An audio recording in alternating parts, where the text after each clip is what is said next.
Hi everyone, it's Lindsay and I'm here today to share with you layering digital stamps again. This time I'm going to do a little bit different layout and I'm going to use a different digital stamp. So I'm working in Photoshop Elements and I am opening up a new project that is 4 1/4 by 5.5 inches. I want to go ahead and rotate this around just by going up to the Image tab and clicking Rotate. For today's card, I'm going to be using the Fall Haul digital stamps from Craft and Desert Divas. I'm going to use a little pumpkin. So I went up to File, clicked Place, found my pumpkin in my files, clicked on it, clicked the Place word, and then this brings it up and I can resize it using my mouse and just dragging the corners in. Make sure that you constrain your proportions on your image, and once you're happy with it, click your green arrow. Now I need to go to the Right Layers tab. On my first layer, right click on it and click Duplicate Layer. That brought up a second pumpkin. That allows me to move it around, rotate it a little bit so it doesn't look exactly like the other one, and then I can just continue to duplicate these layers on the right hand side in my Layers tab. Now again, I am just rotating this one around, making sure that no two look exactly the same. I'll continue to go ahead and duplicate these, and if you ever want to go ahead and move one behind another one, you just want to grab that layer on the right hand side and drag it down until you're happy with the way it is looking. So you could see I just clicked on that layer and kept dragging it down and putting it beneath other layers. The closer it is to your background layer, the further behind all of the other layers it's going to be. So I'm just going to continue to duplicate layers here, again just by right clicking on the layer I want, click Duplicate Layer, and then you just want to continue to rotate and move these around, and that's just going to appear as if you've used a lot of different stamps to make up this kind of pumpkin patch that we're making here. You also want to make sure whenever you're making out your little pumpkin patch here that some of your pumpkins are hanging off the right side and the left side. And also you can see that I've started my first row of pumpkins off the paper. The bottoms are cut off, and that is just going to allow me to continue to duplicate these, and it's not going to look strange at all. It's going to give it a more realistic appearance almost. So I've really sped this up now, and you can see I am really going to town on layering these up. Now whenever you start your second row, you want to make sure these are all behind that first row. If you put any of the pumpkins that are supposed to appear as if they're further behind you, further behind the other pumpkins that you've already placed down, and you make those go in front of the other pumpkins, it's going to look off and it's going to look odd. So the further you go up your paper, make sure those are all behind your other layers. Now if you really wanted to make this look even more realistic, you could even start to make the layers that are on top of the other layers almost a little bit smaller. Not very noticeable, but just slightly, and that will give the appearance that they are further behind those front layers that you've already added. So here I am just continuing to duplicate these pumpkins, and I'm always working off of one of the ones closest to where I want to move my pumpkin to. So I'm not dragging too awfully far away.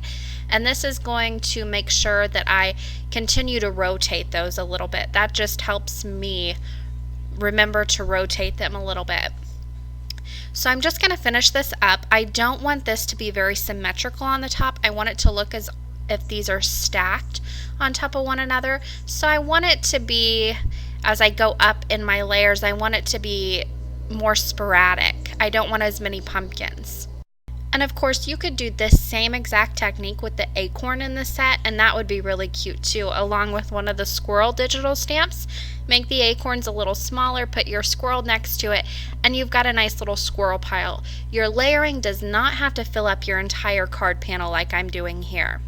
Now if ever you are not happy with the stamp, like I didn't end up wanting that one on the top on the left hand side, so I'm just going to delete it here in a minute. And I just click on the layer. You can either click on it on your panel or on your layers tab, and then you just hit your delete button and it's gone. So remember that nothing is permanent in this technique. You can always fiddle around and move everything, so nothing is permanent like it is with traditional stamping. You always have the option to go back, resize, rotate, change the order, change the layers. So it really is a lot of fun to play around with until you get it exactly the way you want it. Now once it's the way that you like it, go to your background layer, go ahead and right click on it and click flatten your image. Now I decided to add my sentiment while I'm still in Photoshop. You could by all means stamp a sentiment on once you print. I decided to go ahead and print mine out with it. So I typed thank you in a font that I thought matched the lines of my pumpkins very well and the feel of my card. And then I went over to my layers tab where it said thank you, right clicked and simplified that thank you layer. Now I went up to edit and clicked stroke outline selection. That is going to allow me to put a white border all the way around my thank you so it almost stands out a little bit more. Those lines from the pumpkins then are not going to go all the way up to the lines of my sentiment, and that just gives a little bit of a white border around that thank you and helps it to pop out. I went ahead and I'm going to go ahead and add just a little bit more of that stroke to it. I wasn't quite happy with it. I added 10 to begin with, and then I added another 5 as well. So I went up to about 15 pixels.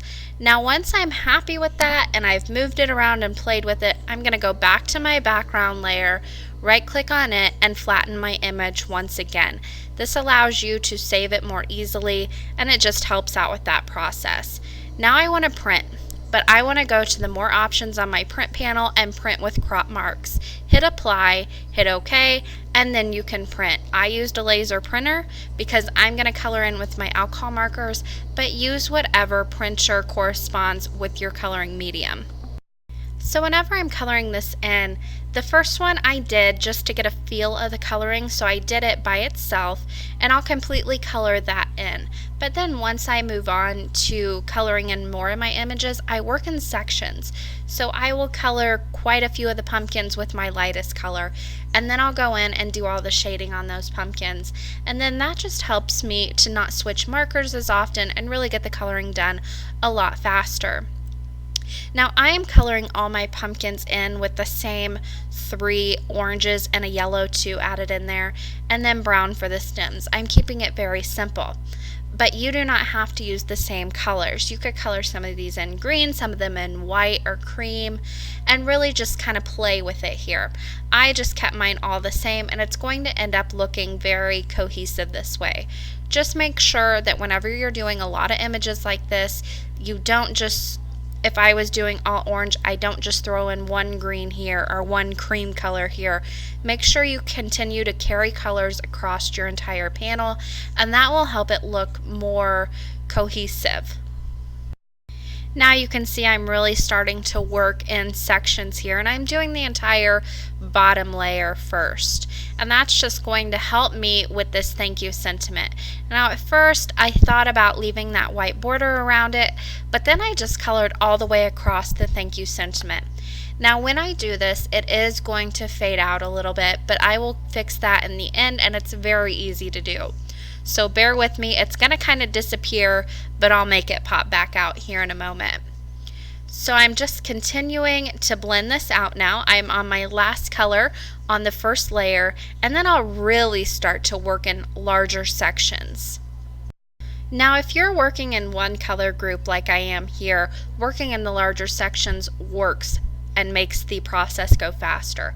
However, I would suggest if you're using quite a few different colors that you color in all of the colors. If you're using a green, color them all green that you want to be green first.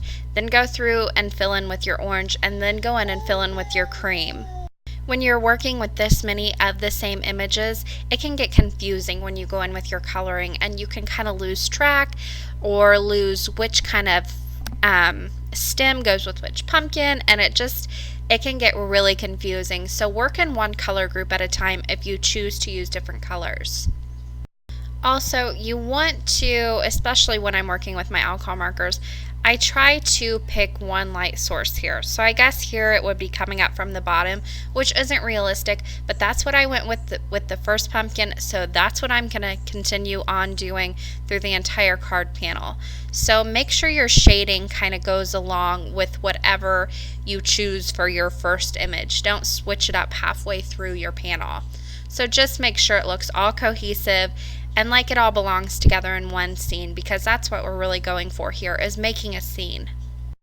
Now you'll also see that on my first two pumpkins where I did color in the stems, I used two different colors of browns. But since I put so much work into the actual shading of the pumpkin, I decided it's not going to matter if I just go in with one very dark brown and color in my stems all one color. It still looks nice, and it's not as much work then, and this just speeds up the process even more. There you can see I've got all my pumpkins colored in, and my thank you has disappeared a little bit. So I'm going to come back in with a black Sharpie, and I use the regular width of a Sharpie. If you need to use a smaller one, if you want to use a larger one for a larger sentiment, you can do that. This just fit the width of my lines of my sentiment, so that's what I'm using. And I am just very carefully going along this sentiment and coloring it in. Now because I'm using the Sharpie and it's an alcohol marker, it's going to blend in a little bit and really help it look more like it belongs there. So if you're using alcohol markers, this is a great way to darken up that sentiment and have it blend in with those pumpkins a little bit more. Now for my sky, I was going to blend out a sky, however, I decided to just go in with one very dark blue. So I am just using my chisel tip on my alcohol marker to really color this in and saturate the paper. You do want to go over it a few times to get rid of any streaking, and you can go back in with your brush tip and really go into those tight little nooks and crannies around the pumpkins and really darken that up.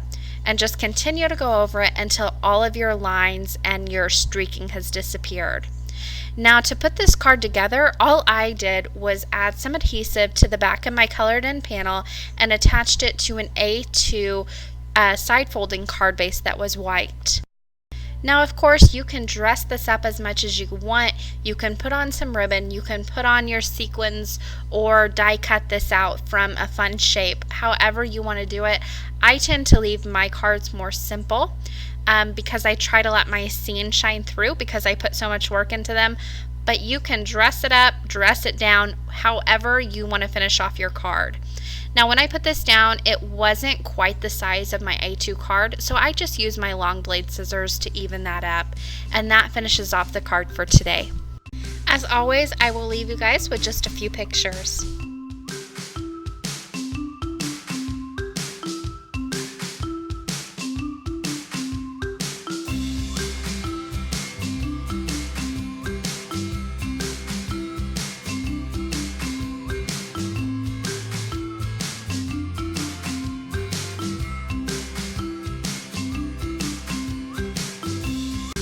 For more information and the supply list, you can head to my blog craftingwhilecaffeinated.wordpress.com. The link is in the description box below. Thanks so much for watching today, and happy crafting!